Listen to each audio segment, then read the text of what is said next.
Thank you. I don't see, is Mr. Laszloffy out there? I guess not. Thank you. Senator Vincent is next.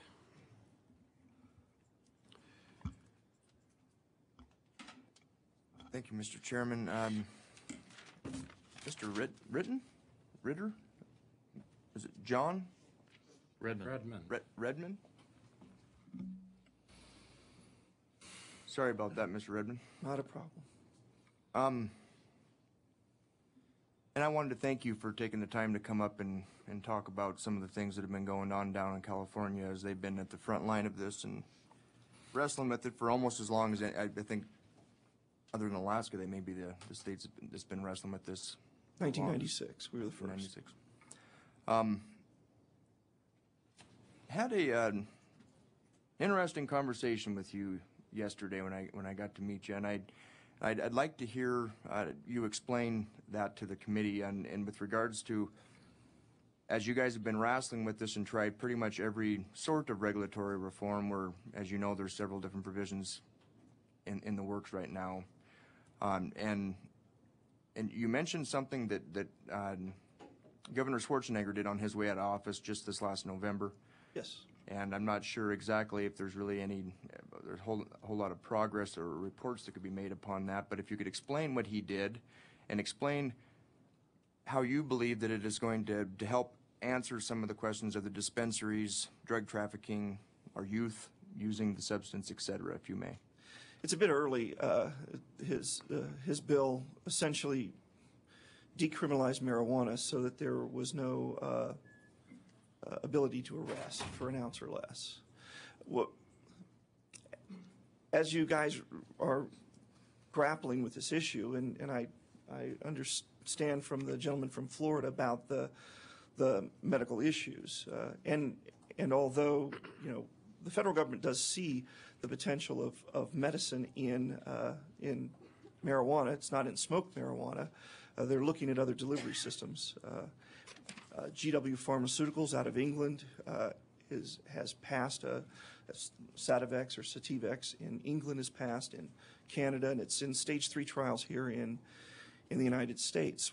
And as the gentleman was saying, it's not in the THC content that helps in terms of the medicinal value of it, because that just gets you intoxicated. It's in those other cannabinoids. And what GW Pharmaceuticals has done for a very long time, for years, is try to re-engineer marijuana, getting it down from that THC down from 27% THC content down to about 1 or 2%, and increasing those beneficial cannabinoids within that.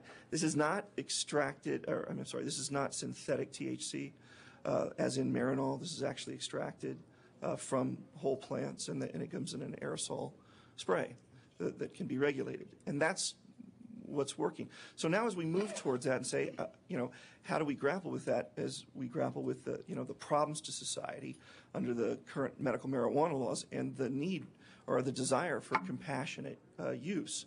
I think that as it comes down to really get to where people want in terms of compassionate use, and as the gentleman from Florida is talking about, eventually you'll have to, I believe, and this is my own personal opinion, that the federal government will have to be involved to get to those regulations and the like. For example, Montana doesn't have a Montana Food and Drug Administration, or you don't have a marijuana control board. In California, we don't have that either. We have an alcohol control board that deals with all of those problems with just alcohol. In terms of marijuana, don't have that. We don't have a separate law enforcement agency dealing with the medical marijuana problems. So as we've been grappling with this and even working on the legalization, what did Schwarzenegger do? And what he did was he said, look, here's what I'm going to do as the governor. I'm going to take away the arrest potential in it for an ounce or less, because that was one of the issues. There were 66,000 arrests on the books in California. Now, those were just on paper, because it's still was still a Class C misdemeanor that went on the books, but you didn't get arrested for it physically. In California, since 1978, you could not physically be arrested for marijuana. There was no mechanism for that. So What Schwarzenegger did was took that argument out in November, saying, now it's not going to even be a Class C misdemeanor. It's not going to be on your record. There will be no paper arrest. It will simply be an infraction, like a speeding ticket. Now, I'm not suggesting that for Montana.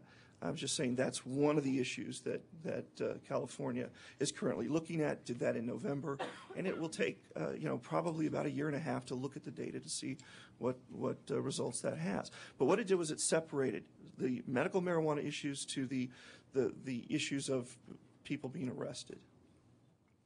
Follow up, Follow up? Mr. Chairman. I'm sorry if that was lengthy.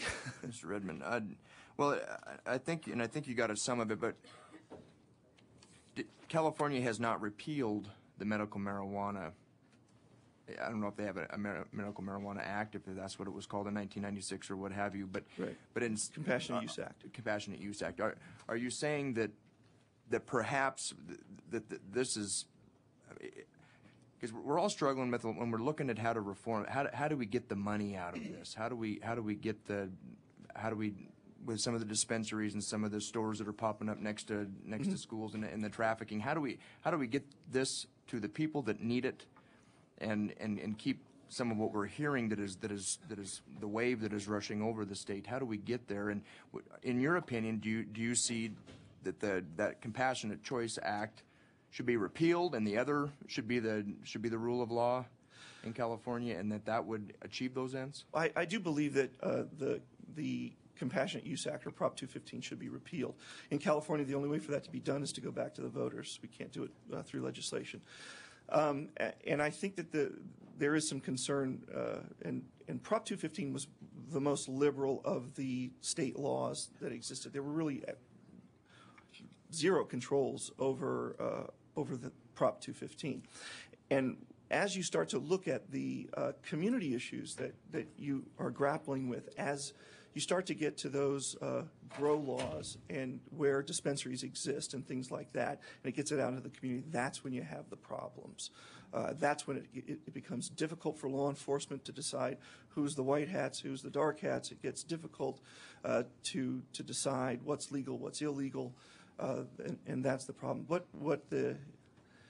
So I absolutely do believe that Prop 215, I think, is probably the worst of the 14 states and district that have it. Absolutely. Okay, thank you.